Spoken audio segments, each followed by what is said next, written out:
नमस्कार दोस्तों, MB study point में आपका फिर से स्वागत है। दोस्तों, पिछली वीडियो में हमने बात की थी मोंटेग्यू-चेम्सफोर्ड एक्ट 1919 के बारे में। पॉलिटिकल साइंस की इस सीरीज में आज हम बात करेंगे रोलेट एक्ट 1919 के बारे में।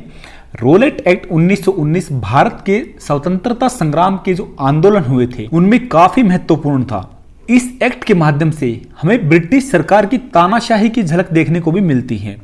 इस एक्ट के अंदर हम बात करेंगे कि ये एक्ट क्या था और ये कब लागू हुआ तथा इसको लगाने का पर्पज क्या था और क्या क्या इसके द्वारा प्रोविजन दिए गए थे जो कि ब्रिटिश सरकार की तानाशाही को दर्शाते हैं।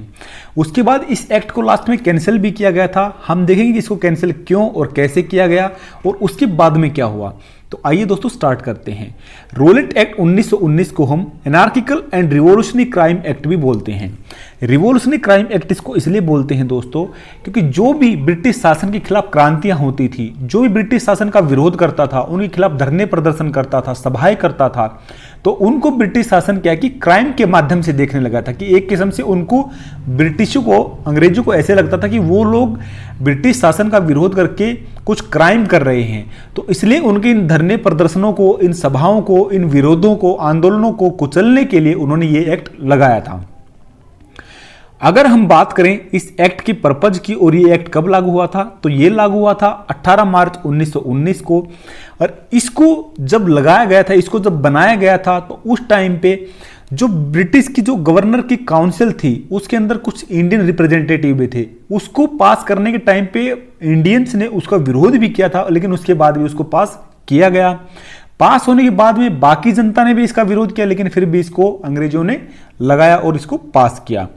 अगर इसके पर्पज की बात करें तो इसका मेन पर्पज था कि ब्रिटिश शासन के अधिकारियों को ऐसी शक्तियां प्रदान करना जो कि भारतीय, अगर उनके शासन के खिलाफ, अगर भारतीय ब्रिटिश शासन के खिलाफ कोई आंदोलन करते हैं, कोई प्रदर्शन करते हैं या उनकी बात नहीं मानते हैं, उनके किसी आदेश का, ऑर्डर का विद्रोह करते हैं, तो उनको ऐसी शक्तियां रहेगी कि वो उनको दबा सके, भारतीय को कुचल सके, कि भारतीय कोई विरोध ना कर सके ब्रिटिश शासन के खिलाफ में, कोई वो क्रांति ना कर सके।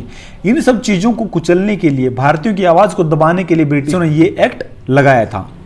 अगर प्रोविजन की बात करें इस एक्ट के द्वारा क्या प्रोविजन दिए गए थे, तो इसके द्वारा ब्रिटिश शासन को ऐसी शक्तियां दी गई थी कि अगर कोई ब्रिटिश शासन के खिलाफ कोई विरोध करता है तो उसको अरेस्ट किया जा सकता है, बगैर कुछ कारण बताए उसको डिटेन भी किया जा सकता है, उसको लाइफ टाइम इम्प्रिजनमेंट भी वो दे सकते हैं और वो इनडिफाइनेट पीरियड तक होगी। ऐसा नहीं वो कुछ दिन तक उसको डिटेन करके रखेंगे, अरेस्ट करके रखेंगे।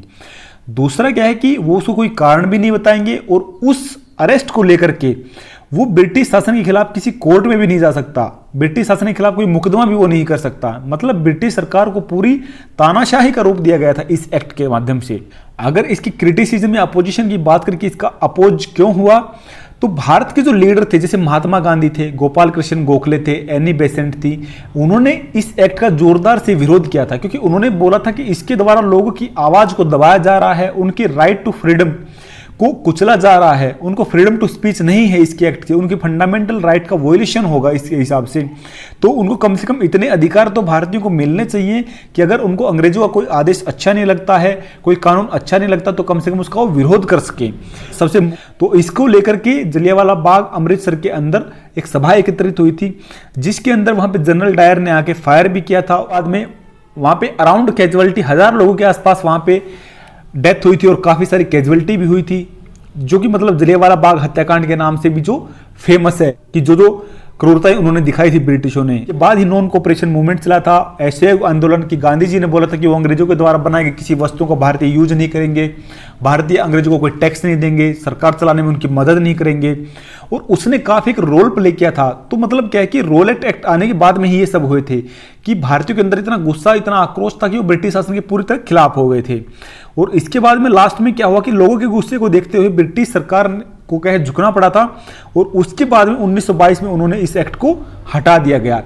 अगर हम बात करें इस एक्ट के महत्व की, तो हालांकि ये एक्ट काफी महत्वपूर्ण रहा है क्योंकि ब्रिटिशों ने इसके द्वारा भारत की आवाज को कुचलना तो चाहिए, लेकिन भारतीयों ने इस एक्ट के बाद ही अपने आंदोलन को और तेज किया और उसके बाद बहुत सारे आंदोलन हुए। लास्टली जो है वो हमारे इंडिपेंडेंस की तरफ हमारे को लेकर के गए थे, क्योंकि इसके बाद में पूरे देश के अंदर लोगों के अंदर काफी गुस्सा था ब्रिटिश शासन के खिलाफ में और लोगों का गुस्सा और तेज हो गया था इस एक्ट के आने के बाद।